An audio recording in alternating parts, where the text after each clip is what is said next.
You've got a book with some pretty big headlines. We've been recovering spacecraft, alien spacecraft.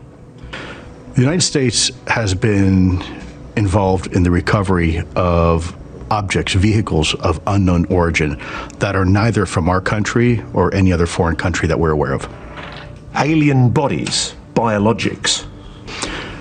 We as a nation have been interested in not only the vehicles themselves, but the occupants of these vehicles to include biological specimens. Aliens, non-human intelligences, are real, and they have been engaging with humanity. Ross, we're not alone. We are not alone in this universe, and it is a simple fact. And the U.S. government has been aware of that fact now for decades.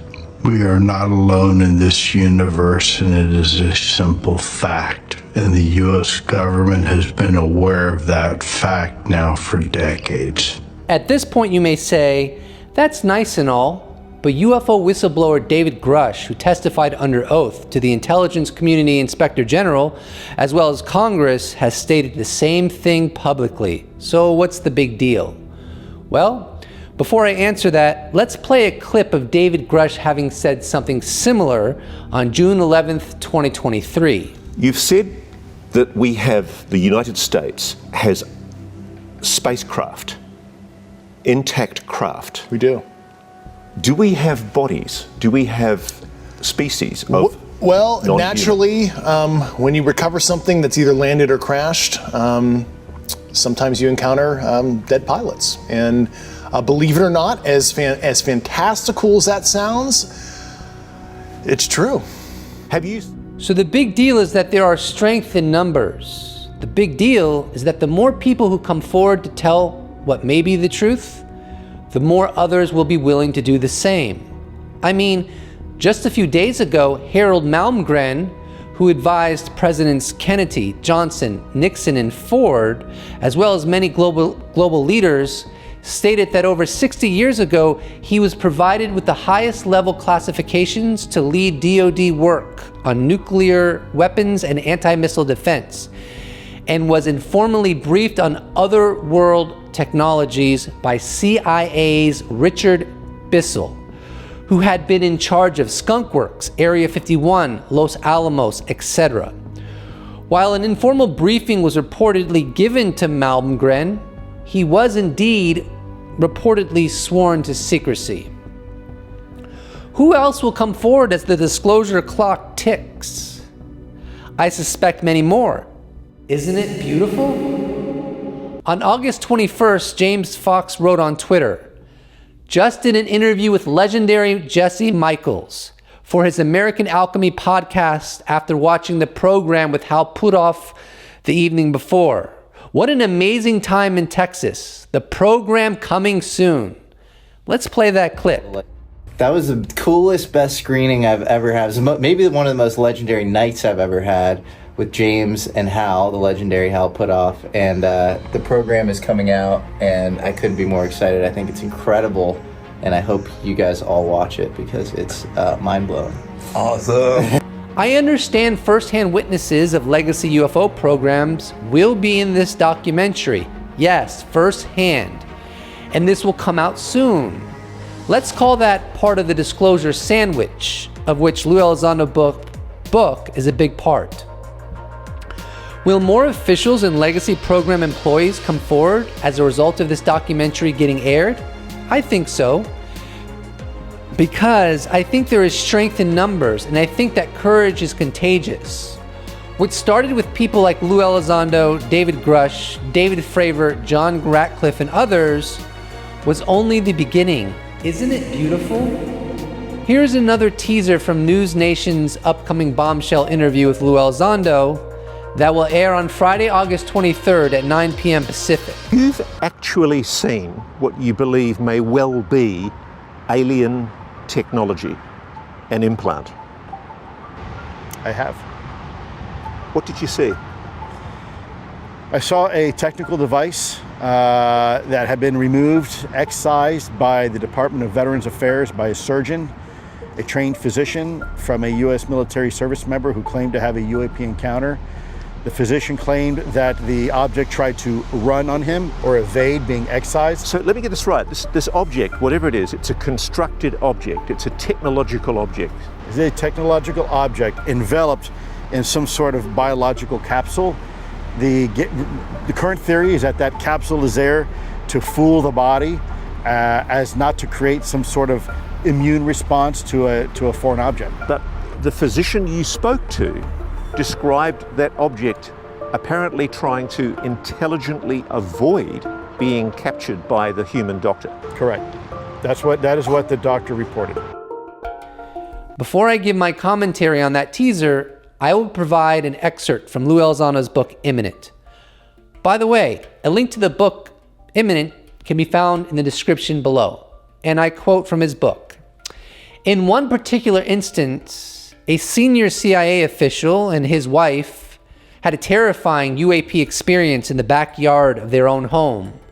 When they awoke lying on the ground in the yard, the CIA officer had a small hole punched in the back of his neck, and his wife had a small metallic object recovered from her nose when she sneezed. Making things even more interesting, CIA doctors were notified of the circumstances and examined the patients. What was the purpose of these implants? Were they tracking devices? Mind control? Did they collect and transmit data on the host's metabolism? End quote. I can't say for sure if the implant situation is real. However, if non-human intelligence is engaging our Earth, then it's completely rational to assess they may also be abducting humans in the same way that we tag mountain lions and study animals, or their activities could be more troubling. On August 21st, I wrote this on Twitter. Alien implants may be a part of the conversation in a post-disclosure world.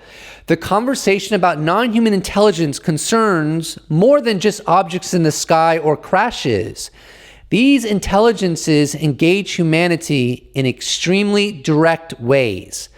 Jeremy Corbell responded, I agree. And as uncomfortable as it may be, we would need to look at it. We would also have to fight for the research of that strange aspect of the phenomenon, performed by U.S. intelligence agencies, to be brought into the light for public and scientific scrutiny. Of course, the big question, if the implant phenomenon is real, and Elizondo went into this, is why are they doing this? And that would, of course, come down to part of their agenda, wouldn't it? If this is all really happening, wouldn't it be better that the world knew and discussed it and studied it, as opposed to being in the dark? I would say emphatically yes. The secrecy is not protecting us from anything. If the phenomena is real and here, well, it's real and already here. They're not stopping that. In another teaser clip for the upcoming interview with Lue Elizondo, with host Ross Coulthart, Elizondo said that during the Roswell crash, one indeed crashed, and there was another craft that actually flew away. So I take it that both vehicles crashed, according to Elizondo, but one of them was able to get aloft again. Beyond James Fox's upcoming documentary, The Program, which will drop soon, there is something else that is coming our way that looks really promising. On episode number 56 of Weaponized Podcast, George Knapp stated that there is a video that appears to show a transmedium vehicle that he hopes by the end of the year will be made public. The context seems to be that it's filmed coming out of the water and into flight. If so, that would literally be astonishing. The transmedium vehicle might be triangular in shape. Jeremy Corbell mentioned that George Knapp has been very active over the past 12 months. Knapp conveyed he can't get into the specifics of the project that he's involved in that will be coming out, but that it involved a lot of traveling and meeting with a lot of people.